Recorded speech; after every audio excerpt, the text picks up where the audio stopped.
बुद्ध कहते हैं, एक पल में एक दिन को बदला जा सकता है और एक दिन में एक जीवन को बदला जा सकता है और एक जीवन इस दुनिया को बदल सकता है।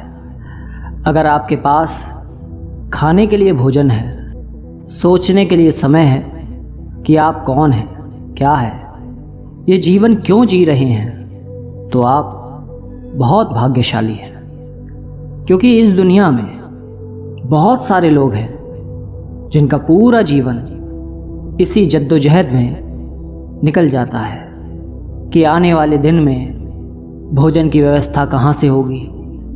शाम को सुबह के भोजन के बारे में सोचते हैं, सुबह शाम के भोजन के बारे में सोचते हैं। इनकी ज़िंदगी इसी अंतराल में गुजर जाती है। आज हम एक प्रश्न लेते हैं कि यदि हम बुद्ध के बताए जीवन मार्ग को लेते हैं, तब ना तो हम सुख कर पाते हैं और ना किसी के जाने का एहसास। तब इस प्रकार के जीवन का क्या मतलब रह जाता है। और अगर हम भिक्षु बन जाएं और इस संसार की सभी चीज़ों का त्याग कर दें, तब हम क्या प्राप्त करेंगे।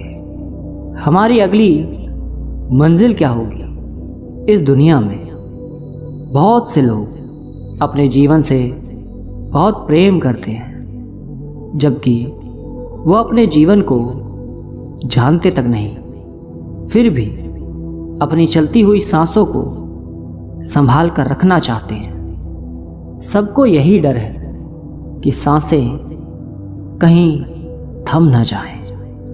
जीवन बहुत विशाल और अनंत है, लेकिन जिस जीवन को आप जानते हैं वो बहुत छोटा सा है। बचपन से लेकर जवानी तक और जवानी तक से लेकर बुढ़ापे तक का सफ़र बहुत तेज़ी से निकल जाता है। इस बीच हम बहुत से एहसास करते हैं, किसी के दुख तो किसी के सुख का एहसास, किसी को खो जाने का एहसास, किसी से ईर्ष्या का एहसास।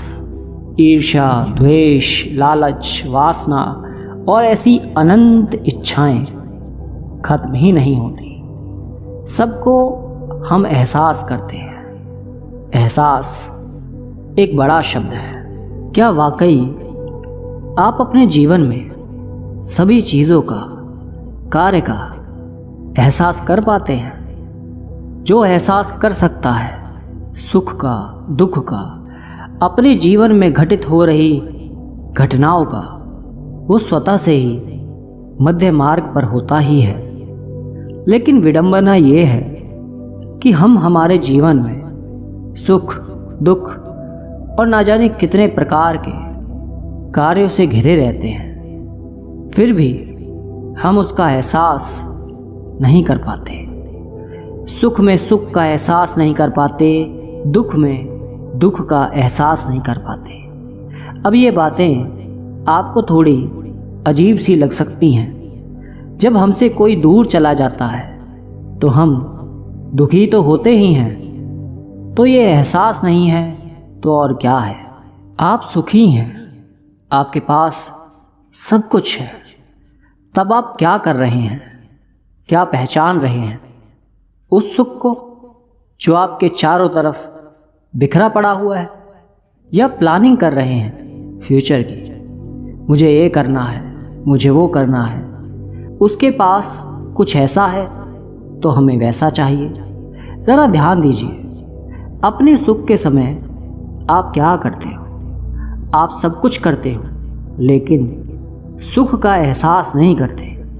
और जैसे ही ये आपसे छिन जाता है, सुख चला जाता है, वैसे ही आपको ये एहसास होता है कि कुछ चला गया है। आपको महसूस होता है कि सुख था जो चला गया और अब जो आया है वो दुख है। लेकिन क्या आपको दुख का एहसास होता है? नहीं। जिस प्रकार सुख का एहसास नहीं हुआ, उसी प्रकार दुख का एहसास भी नहीं होता। दुख पर केवल दुखी होते हैं, कोशिश करते हैं उस सुख को लाने की जो चला गया। एहसास आपको ज्ञान देकर जाता है, जबकि दुख आपको पीड़ा देकर जाता है। जब भी कोई नई वस्तु, कोई नया कर्म, नया जीवन या नया स्थान हमारे जीवन में आता है तो नया आभास लाता है कि हमारे जीवन में कुछ नया आया है। लेकिन आभास का काम क्या होता है? ये आता है और चला जाता है। एक नया शादीशुदा जोड़ा इस आभास को जानता है। पति को अपनी पत्नी का आभास है, इसलिए वो उसे भली भांति जानता है। उसके कर्म को बड़े ध्यान से देखता है। पत्नी को उसके पति का आभास है, उसे भली भांति जानती है, इसलिए उसे उसके कर्म का आभास है। लेकिन आभास तो आभास होता है जो धीरे से चला जाता है। तब पति पत्नी दोनों को एक दूसरे का आभास नहीं रहता। रह जाती है तो सिर्फ एक पकड़। पति पत्नी पर पकड़ रखना चाहता है कि कहीं ये छूट न जाए। पत्नी पति पर पकड़ रखना चाहती है कि कहीं ये चला न जाए। वो ये सब कहते नहीं हैं एक दूसरे से, लेकिन मन की गहराइयों में यही होता है।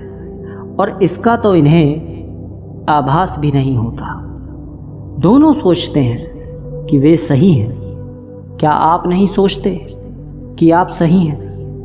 बुद्ध का दिया मध्य मार्ग एक खास मार्ग है जो हमें आभास से एहसास तक जोड़ता है। एक व्यक्ति ईर्ष्या करता है और जिससे भी ईर्ष्या करता है उसका बुरा चाहने लगता है ताकि वो उस व्यक्ति से श्रेष्ठ हो जाए।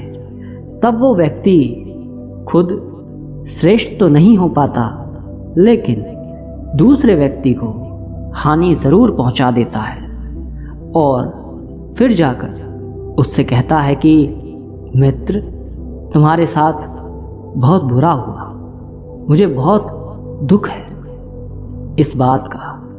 लेकिन अंदर ही अंदर वो व्यक्ति बहुत खुश रहता है, जबकि इसमें उसका कोई फ़ायदा नहीं होता, लेकिन फिर भी उसे खुशी मिलती है, जबकि वो अपने इस कृत्य से, अपने आंतरिक रूप से गिर गया है। ये आम जीवन है, ऐसा सभी लोग करते हैं। ऐसा जीवन जीने से आपको यदि खुशी मिलती है तो आप जी सकते हैं, आपको कोई नहीं रोकेगा।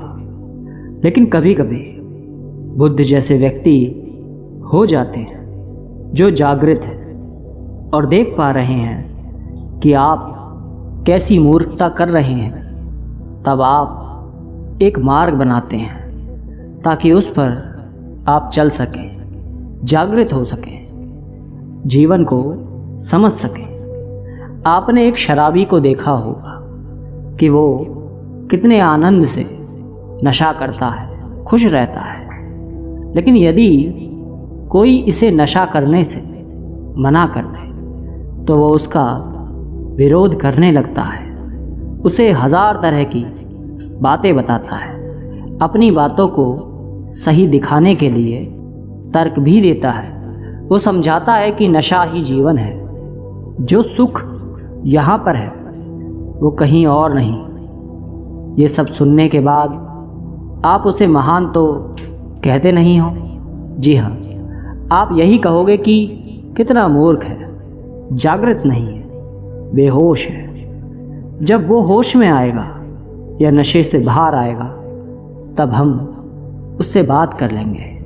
यही स्थिति हमारे और बुद्ध के बीच में है। वो जागृत है, सब भली भांति देख सकते हैं। हम जीवन के नशे में चूर हैं, हमें कुछ दिखाई नहीं देता, सब सही ही लगता है। लेकिन बुद्ध ये नहीं कहते कि वो आपके नशे से बाहर आने पर बात करेंगे, क्योंकि उन्हें पता है आप कभी बाहर ही नहीं आएंगे। इसलिए वो आपको जागृत करते रहते हैं। जो व्यक्ति मध्य मार्ग पर चलता है वो एहसास को जीता है।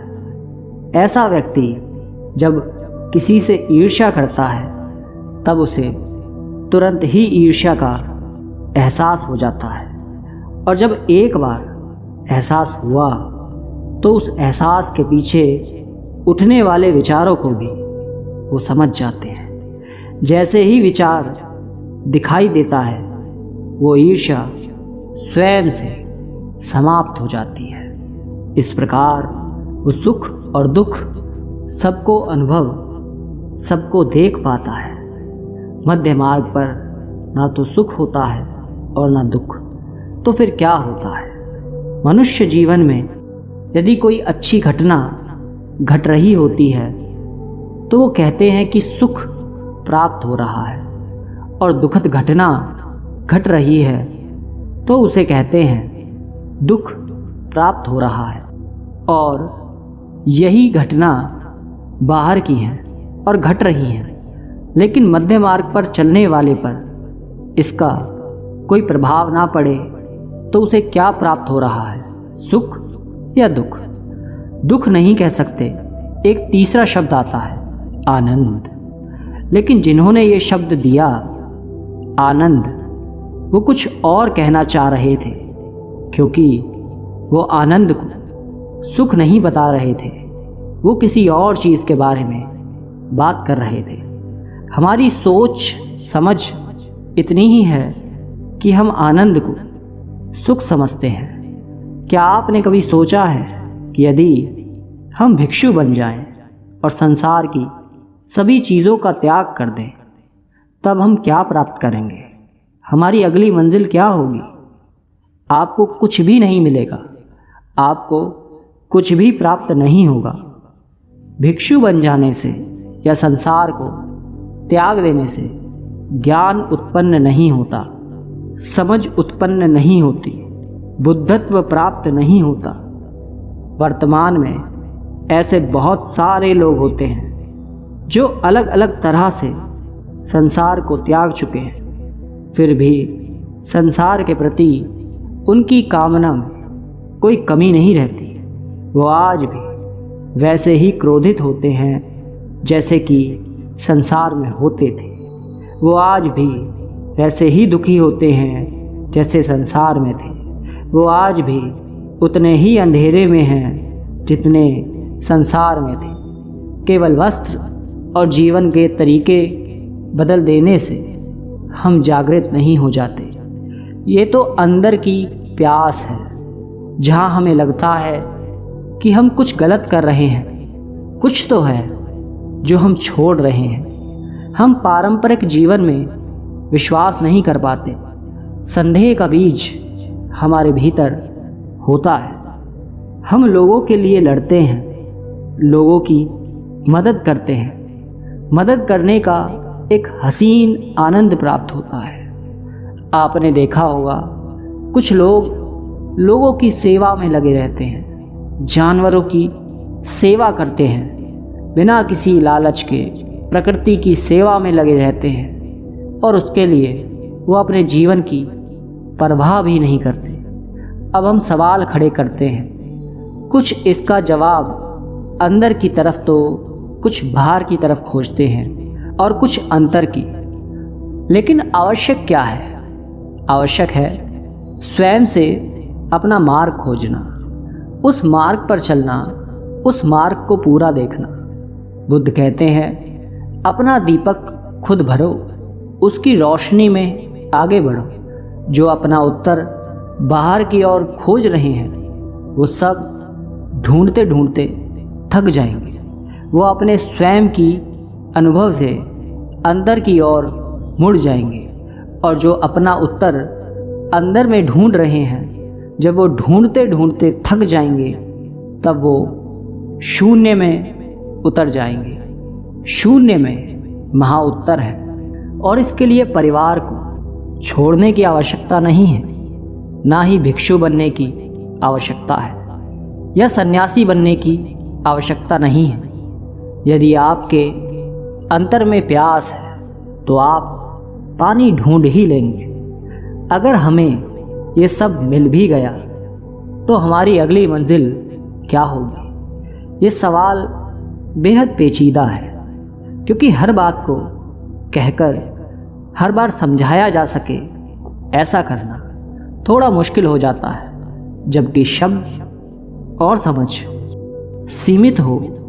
इस बात को समझाने के लिए ब्राह्मण उत्पत्ति, समय, निर्माण, प्रकृति, कर्म, मनुष्य और उसके कर्म, कर्म का लेखा और उसका प्रभाव और उससे उत्पन्न चक्र और उस चक्र की संपत्ति और मोक्ष के बाद उस निर्माण को समझना होगा जो अभी संभव नहीं है, जो हमारे दिए को प्रकाशित कर सकता है। आपको एक काल्पनिक कहानी सुनाते हैं। 2 बिल्लियां थीं, गुरु बिल्ली और शिष्य बिल्ली। गुरु बिल्ली की सोचने समझने की क्षमता बहुत अलग थी। वो इंसानों को बड़े ध्यान से देखती और उसे समझने की कोशिश करती। ध्यान से देखने के कारण उसके अंदर ध्यान का उदय हुआ। उसने कुछ ऐसे एहसास किए जो केवल मनुष्य के लिए करना ही संभव था। तब एक दिन उसे मोक्ष का ज्ञान हुआ। उसने ये बात शिष्य बिल्ली को बताई। उसने कहा, मोक्ष से क्या होगा? गुरु बिल्ली ने कहा, मैंने सुना है सब समाप्त हो जाता है, कुछ नहीं रहता, मैं भी नहीं रहूंगी। शिष्य बिल्ली ने कहा, ऐसे मोक्ष का क्या फायदा जहां हम रहें ही नहीं। मुझे तो ऐसे ही आनंद आता है। मज़े से चूहे मार कर खाओ। इस जीवन में कितना आनंद आता है। इस जीवन में सुख है, दुख है, सब कुछ तो है। फिर ये मोक्ष पाकर क्या करना है? तब तो ये सब कुछ छूट जाएगा। जहाँ ये सब कुछ मिलेगा ही नहीं तो वहाँ जाकर क्या फ़ायदा? गुरु बिल्ली ने कहा, मैंने ध्यान किया है जिससे मुझे एक अलग ही अनुभव हुआ है जो मुझे बिल्ली रहते हुए कभी नहीं हुआ।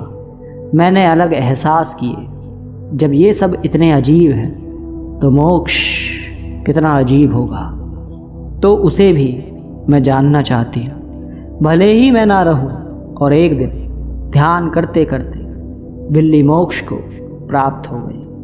उसकी मृत्यु हो गई। शिष्य बिल्ली ने कहा, अजीब पागल गुरु बिल्ली थी। अपना पूरा जीवन व्यर्थ के कार्यों में ही गुजार दिया। बिल्ली की ऊर्जा जो उसके शरीर से निकली थी वो प्रकृति के हाथ में आई और प्रकृति ने उसी ऊर्जा को पढ़ा और देखा कि इसमें इंसानी एहसास है। अब इसे दोबारा बिल्ली नहीं बनाया जा सकता। अतः उसे बिल्ली होने से मोक्ष मिला और उसे इंसानी रूप में जन्म मिला और वो दोबारा उस घर में आई जहाँ उसने बिल्ली होकर समय बिताया था। और उस घर में अभी भी वो शिष्य बिल्ली चूहे पकड़ रही थी। आप सोच रहे हैं कि वो बिल्ली जन्म लेकर वापस आई, लेकिन वो बिल्ली समाप्त हो चुकी। उसे मोक्ष मिल चुका और अब वो बिल्ली बड़ी होगी और उसे अगर आप बिल्ली कहेंगे तो वो आप पर हंसेगी कि वो पागल है, क्योंकि अब वो इंसान है। दोस्तों, आपने क्या सीखा? कमेंट करके बताएं। धन्यवाद।